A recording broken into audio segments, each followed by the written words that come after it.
늦었습니다. 심장이 도착했지만 이미 너무 늦었어요. 의사의 냉정한 선언이 중환자실 복도를 얼어붙게 만들었습니다. 지은호는 그 자리에서 무릎이 꺾이는 것을 느꼈습니다. 방금 전까지만 해도 희망이 있었습니다. 제주도에서 뇌사자 심장이 나왔다는 소식을 들었을 때 지은호는 신이 자신의 기도를 들어주셨다고 믿었습니다.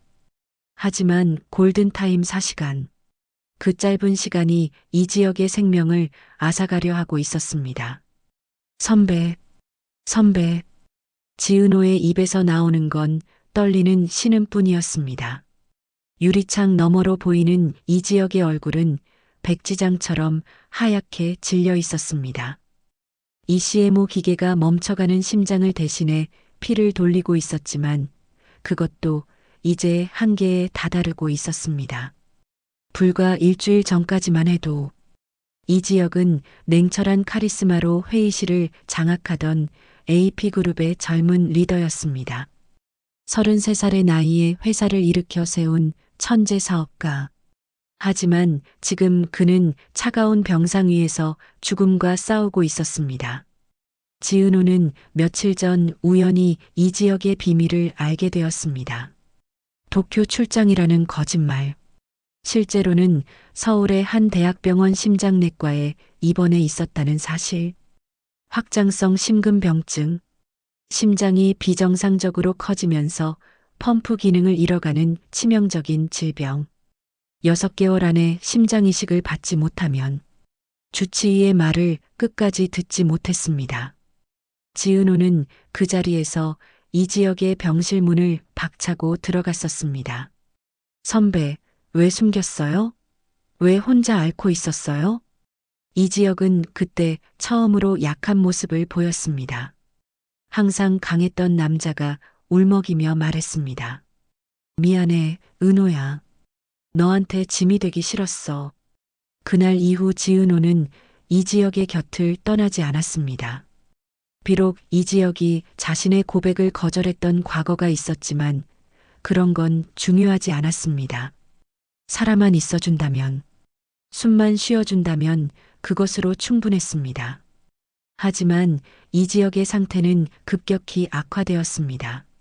3일 전 심장이 거의 멈추다시피 하면서 응급실로 실려갔고 ECMO에 의존해 겨우 목숨을 이어가고 있었습니다. 그리고 오늘 기적처럼 제주도에서 뇌사자 심장이 나왔습니다. 조직 적합성도 완벽하게 일치했습니다. 문제는 시간이었습니다. 심장 적출 후 골든타임은 4시간. 하지만 제주도에서 서울까지 민항기로 오는 데만 1시간 반. 공항 대기 시간, 병원 이동 시간을 합치면 4시간을 훨씬 넘길 상황이었습니다. 더군다나 모든 항공편이 예약 마감 상태였습니다. 죄송합니다. 저희가 할 수 있는 건 여기까지입니다. 의사의 말에 지은호는 바닥에 주저앉았습니다. 복도 벤치에 앉아있던 이 지역의 절친 박성재가 벌떡 일어났습니다. 안 됩니다. 다른 방법이 있을 겁니다. 박성재의 목소리가 떨리고 있었습니다. 33년을 함께 살아온 형제 같은 친구. 박성재는 이 지역 없는 세상을 상상할 수 없었습니다. 의사는 고개를 저었습니다. 유일한 방법은 헬기입니다. 하지만 개인이 헬기를 구하는 건 현실적으로 불가능합니다. 군용 헬기는 국방부 승인이 필요하고 민간 헬기는 제가 구하겠습니다. 박성재가 단호하게 말했습니다. 그의 눈빛에는 결연한 의지가 타오르고 있었습니다. 제가 반드시 헬기를 구해오겠습니다. 박성재가 차를 몰고 달린 곳은 슈조이 그룹 본사였습니다. 아버지 박진석 회장이 있는 곳. 평소 성재는 아버지의 권력을 함부로 사용하지 않았습니다. 스스로의 힘으로 인정받고 싶었고 아버지의 그늘에서 벗어나고 싶었습니다. 하지만 지금은 달랐습니다. 이 지역을 살리기 위해서라면 무엇이든 할 각오였습니다. 회장실 문을 거칠게 열고 들어섰습니다. 아버지, 창밖을 바라보고 서 있던 박진석이 천천히 돌아섰습니다. 평소 냉철하고 침착한 아들 성재의 모습은 온데간데 없었습니다. 땀으로 범벅이 된 얼굴, 넥타이는 비뚤어진 채 숨을 헐떡이는 모습. 무슨 일이냐?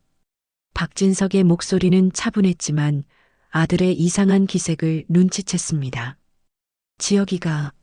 지혁이가 죽게 생겼습니다. 성재의 목소리가 갈라졌습니다. 심장병으로 중환자실에 누워 있습니다. ECM으로 겨우 버티고 있는데 오늘 밤을 넘기기 힘들다고 합니다. 제주도에서 심장이 나왔지만 가져올 방법이 없습니다. 헬기가 아니면 골든타임을 못 맞춥니다. 박진석의 미간이 좁혀졌습니다. 이지혁? AP그룹 대표 말이냐? 네, 제 절친입니다. 형제나 다름없는 친구입니다. 성재가 아버지 앞으로 다가갔습니다. 아버지, 제발 헬기를 띄워주세요. 전용 헬기 있으시잖아요. 그것만 있으면 지혁이를 살릴 수 있습니다. 박진석은 잠시 침묵했습니다. 기업가로서 그는 항상 계산했습니다. 절차, 명분, 리스크. 개인 전용 헬기를 의료 목적으로 사용하는 것은 여러 문제를 야기할 수 있었습니다. 하지만 성재는 물러서지 않았습니다. 아버지, 지혁이는 단순한 제 친구가 아닙니다. 성재가 숨을 깊이 들이마셨습니다. 그동안 숨겨왔던 진실을 말할 시간이었습니다. 제가 사랑하는 여자가 있습니다. 이수빈이라고 지혁이의 여동생입니다. 박진석의 눈썹이 꿈틀거렸습니다. 지혁이가 죽으면 수빈이는 오빠를 잃게 됩니다. 저는 제가 사랑하는 여자가 그런 슬픔을 겪는 걸 볼 수 없습니다. 성재의 눈에서 눈물이 흘러내렸습니다. 30대 중반의 남자가, 그것도 대기업 본부장이 아버지 앞에서 우는 모습. 박진석은 그 진심을 느낄 수 있었습니다. 그리고 성재가 더욱 떨리는 목소리로 말을 이었습니다. 지금 병원에서 지혁이 곁을 지키고 있는 사람이 누군지 아십니까? 누구냐? 지은호 씨입니다. 박진석의 얼굴이 굳어졌습니다. 고성애 씨가 30년 전에 버린 딸 은호 씨입니다. 은호 씨가 지혁이의 연인입니다. 아니, 짝사랑하는 사람입니다. 그 순간 박진석의 머릿속에서 모든 퍼즐 조각이 맞춰졌습니다. 아내 고성이. 그녀는 30년 전 쌍둥이 남매를 낳았지만 딸 은호를 버리고 아들 우진만 데려왔습니다. 재벌가 며느리 자리를 지키기 위해 과거를 지우려 했던 것입니다. 그리고 최근까지도 은호를 협박하고 괴롭혀왔다는 사실을 박진석은 알게 되었습니다. 박진석은 아내의 악행에 치를 떨었습니다. 그리고 은호에게 씻을 수 없는 부채감을 느끼고 있었습니다. 내 아내가 버린 딸, 그 아이가 사랑하는 사람이 지금 죽어가고 있다니. 박진석의 눈빛이 변했습니다. 계산은 끝났습니다. 이것은 단순히 친구를 살리는 문제가 아니었습니다. 아들이 사랑하는 여자의 가족을 지키는 일이었고 아내가 저지른 죄를 속죄하는 일이었습니다. 박진석은 1초의 망설임도 없이 인터폰을 눌렀습니다. 비서실장, 네, 회장님. 당장 항공팀 연결해. 전용 헬기 띄운다. 수화기 너머로 당황한 목소리가 들렸습니다. 회장님, 지금 헬기는 정기 점검 일정이. 점검 취소해. 당장 제주도로 날려. 심장 픽업하고 서울 청와대병원으로 직행. 박진석의 호통이 회장실을 울렸습니다. 골든타임 4시간 안에 반드시 도착시켜. 1분 1초라도 지체하지 마. 내가 직접 관제탑이랑 통화해서 최단 경로 확보할 테니 준비 완료 즉시 보고해. 전화를 끊은 박진석은 성재의 어깨를 움켜쥐었습니다. 가자, 성재야. 병원으로. 아버지, 내 친구 살려야지. 그리고 은호 씨한테 빚도 갚아야지. 박진석의 단호한 결단에 성재는 아버지를 껴안았습니다. 고맙습니다, 아버지. 두 남자는 곧바로 병원으로 향했습니다. 병원 복도. 지은호는 바닥에 주저앉아 울고 있었습니다. 이지혁의 여동생 수빈이 언니 옆에 앉아 함께 눈물을 흘렸습니다. 언니, 오빠 죽는 거 아니죠? 오빠 살 수 있죠? 수빈의 목소리가 떨렸습니다. 지은호는 대답할 수 없었습니다. 희망이 보이지 않았습니다. 그때였습니다. 멀리서 헬리콥터 소리가 들려오기 시작했습니다. 처음에는 희미했던 소리가 점점 커졌습니다. 병원 건물 전체가 진동할 정도로 가까워졌습니다. 지은호와 수빈이 놀라 창밖을 바라봤습니다. 거대한 헬기가 병원 옥상으로 내려앉고 있었습니다. 저게 뭐야? 헬기. 헬기가 왔어. 그때 엘리베이터 문이 열리며 박성재가 뛰어왔습니다. 은호 씨, 수빈아, 성재 씨. 수빈이 벌떡 일어났습니다. 심장 도착했어. 아버지께서 전용 헬기를 띄우셨어. 그 순간 옥상에서 의료진이 아이스박스를 들고 뛰어내려왔습니다. 박스 안에는 이지혁을 살릴 심장이 들어 있었습니다. 수술실로, 빨리. 의료진이 급하게 움직였습니다. 수술실 위에 붉은 램프에 수술 중 표시가 켜졌습니다. 지은호는 그제야 안도의 한숨을 내쉬었습니다. 아직 끝난 게 아니었지만 최소한 희망은 생겼습니다. 박진석 회장이 복도로 들어왔습니다. 그는 지은호를 보자 천천히 다가왔습니다. 은호 씨. 지은호가 고개를 들었습니다. 박진석 회장, 고성희의 남편, 자신을 버린 어머니의 남편. 회장님, 괜찮겠습니까? 박진석의 목소리는 따뜻했습니다. 거기에는 미안함과 연민이 섞여 있었습니다. 감사합니다. 선배를, 이지혁 대표를 살려주셔서.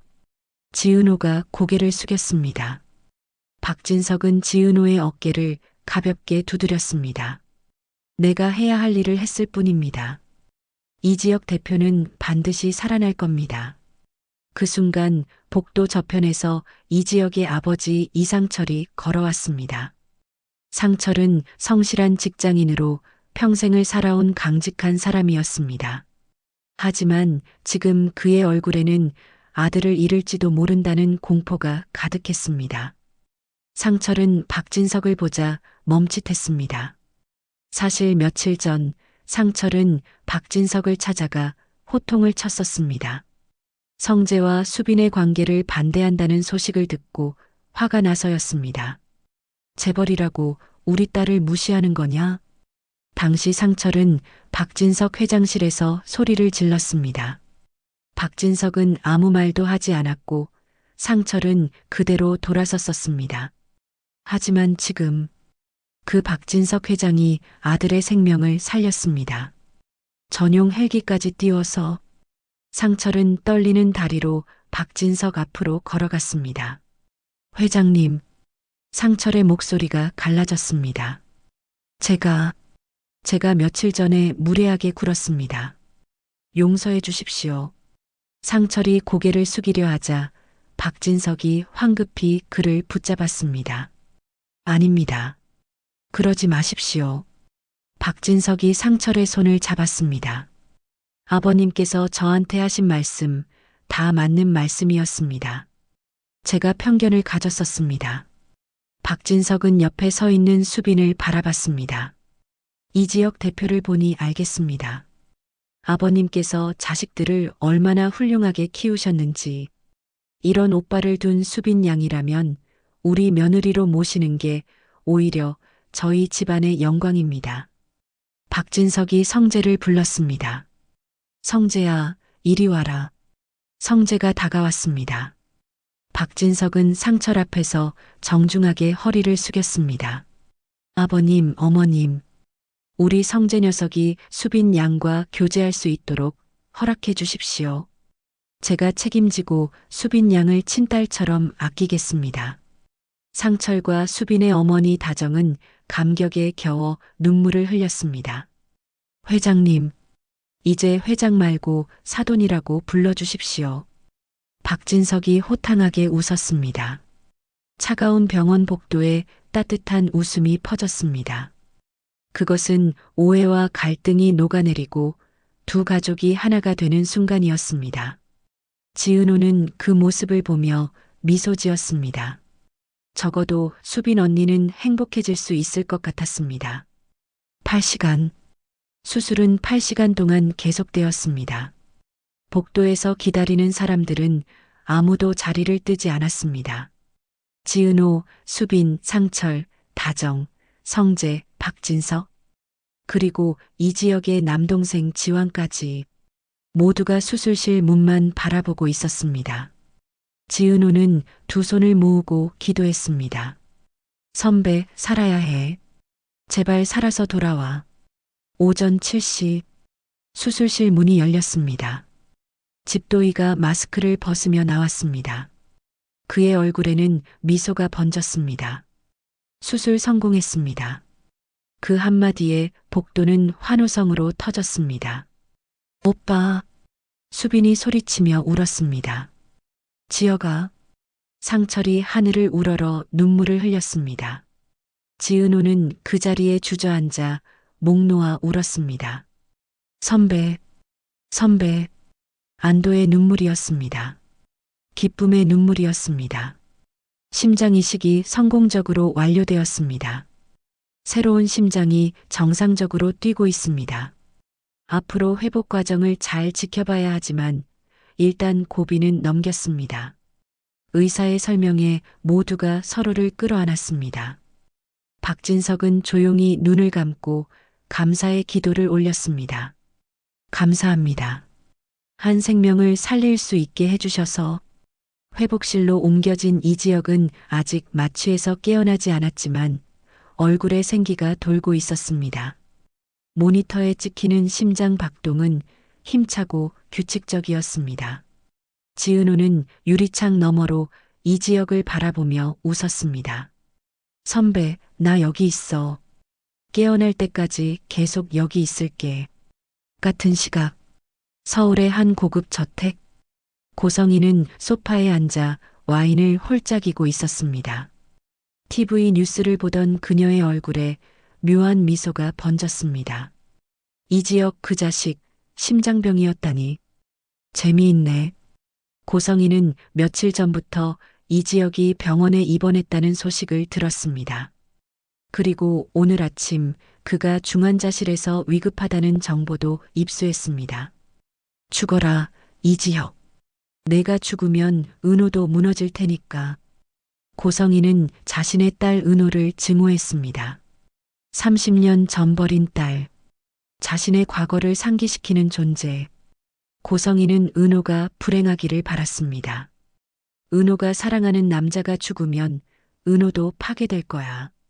그러면 우진이한테도 더 이상 접근하지 못하겠지.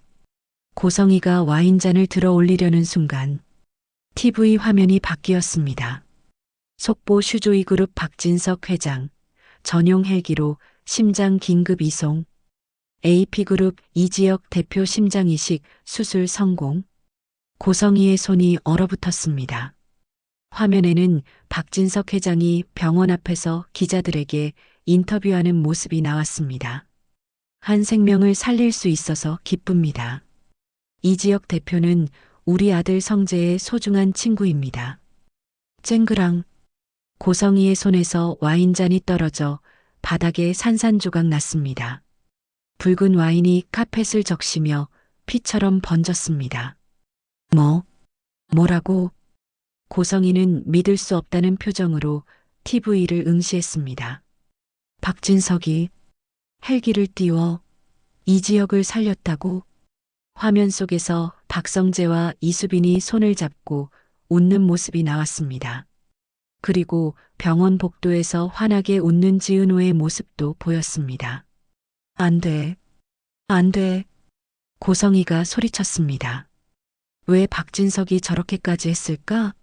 단순히 아들 친구를 위해서? 아니면 고성이의 머릿속에 섬뜩한 생각이 스쳤습니다. 설마 박진석이 은호를 알고 있는 건 아니겠지? 고성이는 부들부들 떨기 시작했습니다. 만약 박진석이 은호가 자신의 딸이라는 사실을 안다면, 만약 30년 전의 진실을 안다면, 아니야, 모를 거야. 절대 모를 거야. 고성이는 자신을 다독였습니다. 하지만 불안감은 가시지 않았습니다. 그녀는 급히 핸드폰을 꺼내 어디론가 전화를 걸었습니다. 신 팀장, 나야. 전화 너머로 남자의 목소리가 들렸습니다. 네, 이사장님. 박진석 회장 동향 파악해.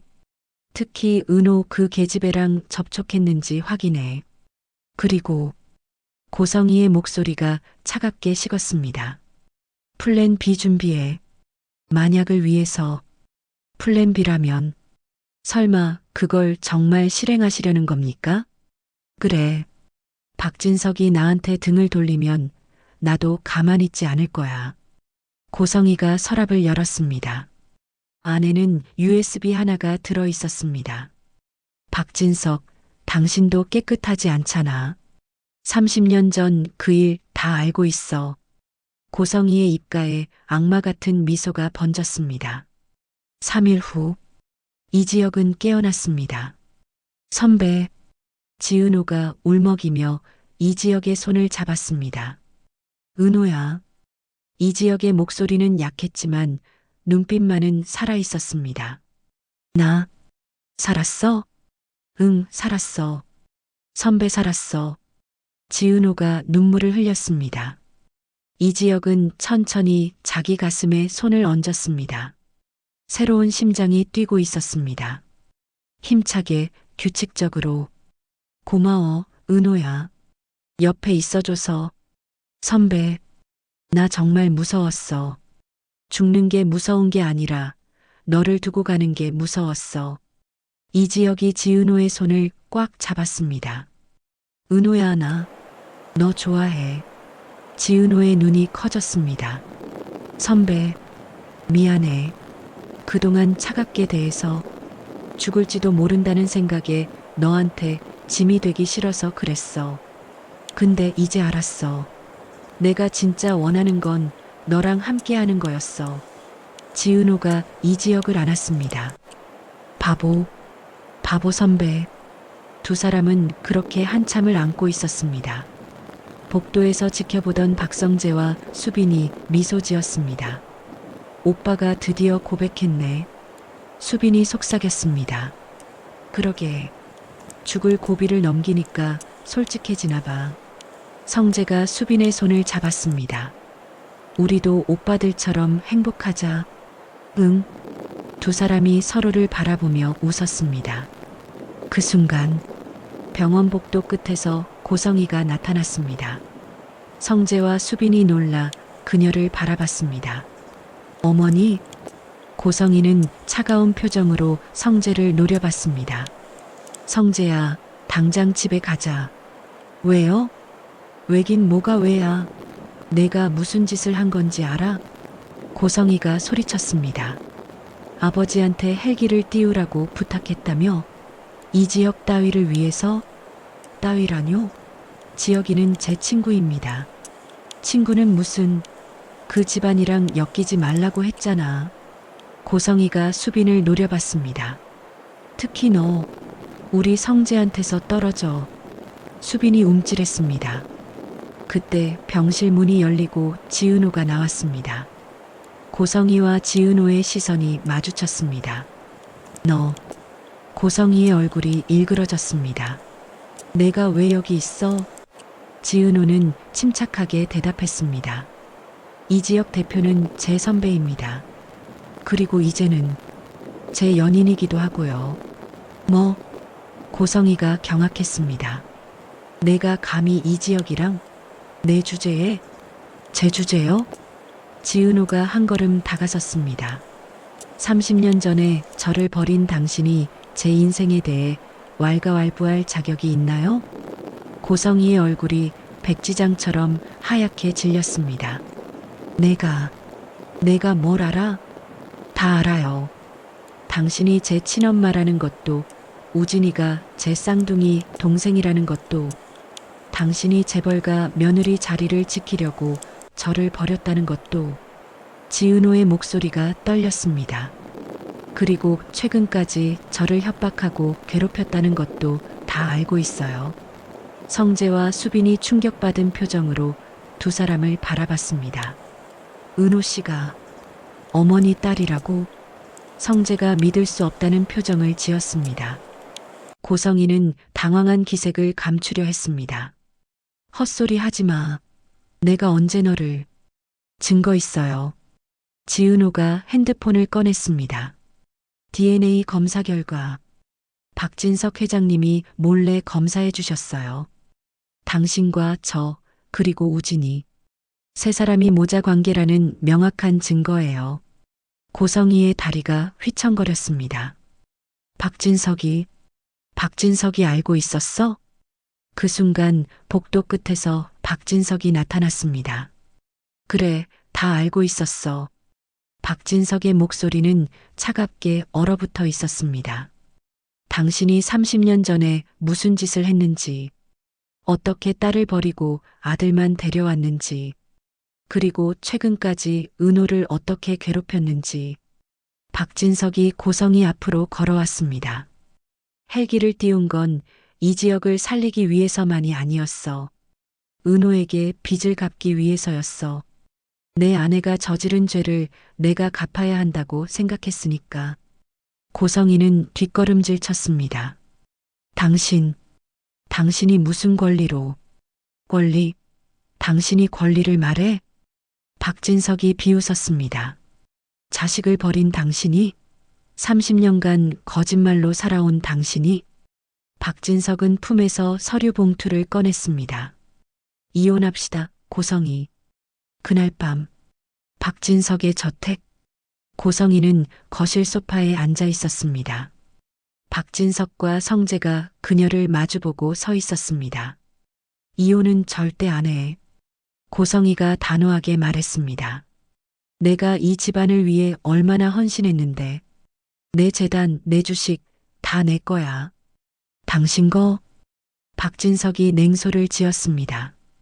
횡령한 돈으로 산 것들을 당신 거라고? 고성이의 얼굴이 굳었습니다. 뭐라고? 알고 있어. 당신이 지난 20년간 가온재단 공금 500억을 횡령한 거. 박진석이 또 다른 서류를 내밀었습니다. 비자금 계좌, 해외 페이퍼 컴퍼니 다 추적했어. 법무팀이 6개월간 조사한 결과야. 고성이는 부들부들 떨었습니다. 당신, 나를 조사했어? 조사가 아니라 진실을 밝혔을 뿐이야. 박진석이 성재를 봤습니다. 성재야 말해. 성재가 고성이를 차갑게 바라보며 입을 열었습니다. 오늘부로 이사장직 해임되셨습니다. 긴급 이사회에서 만장일치로 통과됐어요. 그리고 명의로 된 모든 계좌, 카드, 법인, 자산 전부 동결됐습니다. 고성이가 비명을 질렀습니다. 당신들이 무슨 권리로? 권리요? 성재가 비웃었습니다. 횡령범한테 무슨 권리가 있어요? 아, 참고로 횡령한 500억은 전액회사로 환수 조치했습니다. 그리고 성재가 잔인한 미소를 지었습니다. 당신이 드레스룸에 숨겨둔 금고 알죠? 거기 있던 금괴랑 현금, 보석들 다 검찰에 증거물로 제출했습니다. 고성이의 얼굴에서 핏기가 싹 가셨습니다. 금고, 내 금고를. 고성이는 미친 사람처럼 드레스룸으로 달려갔습니다. 벽에 숨겨진 금고를 열었습니다. 텅 비어 있었습니다. 아, 내 돈, 내 금괴. 고성이가 바닥을 긁으며 비명을 질렀습니다. 박진석이 드레스룸 문 앞에 서서 차갑게 말했습니다. 당신이 평생 모은 더러운 돈. 이제 당신을 감옥에 보낼 증거가 됐어. 감옥은 안 돼. 난 절대 감옥에 안 가. 고성이가 소리치며 뒷문으로 달려갔습니다. 박진석은 그녀를 막지 않았습니다. 도망쳐봐. 어차피 갈 곳은 지옥뿐이야. 3개월 후 서울 시내 한복판 대형 전광판에 뉴스가 흐르고 있었습니다. 슈조이 그룹 창립 기념 자선 음악회 개최. 화면 속에는 턱시도를 입은 박진석이 환하게 웃고 있었습니다. 그의 양옆에는 정장을 차려입은 한우진과 드레스를 입은 지은호가 서 있었습니다. 오늘 이 자리에는 특별한 의미가 있습니다. 제 아들 한우진과 딸 지은호를 정식으로 가족으로 인정하는 자리이기도 합니다. 박진석의 선언에 관객석에서 박수가 터졌습니다. 무대 위에서 한우진이 피아노를 연주하기 시작했습니다. 건강을 되찾은 우진의 얼굴은 생기로 가득했습니다. 객석에는 이지혁이 앉아 무대 위의 지은호를 사랑스럽게 바라보고 있었습니다. 완전히 회복한 이지혁은 다시 AP그룹으로 돌아가 일하고 있었습니다. 그 옆에는 박성재와 수빈이 손을 꼭 잡고 앉아 있었습니다. 두 사람은 다음 달 결혼식을 앞두고 있었습니다. 모두가 행복한 미소를 짓고 있었습니다. 그 순간 서울역 광장 전광판 아래에서 한 여자가 웅크리고 있었습니다. 너덜너덜한 옷을 입은 고성이었습니다. 머리는 떡진 채 헝클어져 있었고 얼굴은 때로 얼룩져 있었습니다. 지명수배로 쫓기던 고성이는 결국 체포되어 재판을 받았습니다. 횡령, 배임, 유기, 협박. 모든 죄목이 인정되어 징역 15년형을 선고받았습니다. 하지만 형 집행정지 신청이 받아들여져 건강 악화를 이유로 감옥 밖에 있었습니다. 대신 그녀에게 돌아온 건 완전한 파멸이었습니다. 돈도 집도 가족도 모두 잃었습니다. 고성이는 전광판을 올려다봤습니다. 화면 속에서 박진석과 은호, 우진이 웃고 있었습니다. 성재와 수빈도, 이지혁과 지은호도 행복해 보였습니다. 그 완벽한 그림 속에 오직 고성이의 자리만 없었습니다. 고성이가 신음소리를 냈습니다. 주변 사람들은 그녀를 피해 지나갔습니다. 아무도 그녀에게 관심을 주지 않았습니다. 한때 모든 것을 가졌던 여자. 이제는 아무것도 없는 여자. 자신이 버린 것들이 얼마나 소중했는지 이제야 깨달았지만 너무 늦었습니다. 전광판 속 음악회는 계속되었습니다. 지은호가 마이크를 잡고 말했습니다. 오늘 이 자리에 와주신 모든 분께 감사드립니다. 특히 저와 우진이를 가족으로 받아주신 아버지 박진석 회장님께 감사드립니다. 지은호의 눈에 눈물이 고였습니다. 30년 만에 진짜 가족을 찾았습니다. 그리고 사랑하는 사람도 만났습니다. 이제 저의 화려한 날들이 시작됩니다. 관객석에서 이지혁이 일어나 박수를 쳤습니다. 모두가 따라 일어나 박수를 쳤습니다. 고성이는 전광판 앞에서 무릎을 꿇었습니다. 미안해. 은호야. 우진아. 하지만 그녀의 목소리는 도시의 소음 속에 묻혀 사라졌습니다. 아무도 듣지 못했습니다. 아무도 관심 갖지 않았습니다. 그것은 스스로 모든 것을 버린 여자의 마지막이었습니다. 화면 속 음악회는 계속되었고 사람들은 웃으며 행복해했습니다. 고성이가 없는 세상은 더 밝고 더 따뜻했습니다.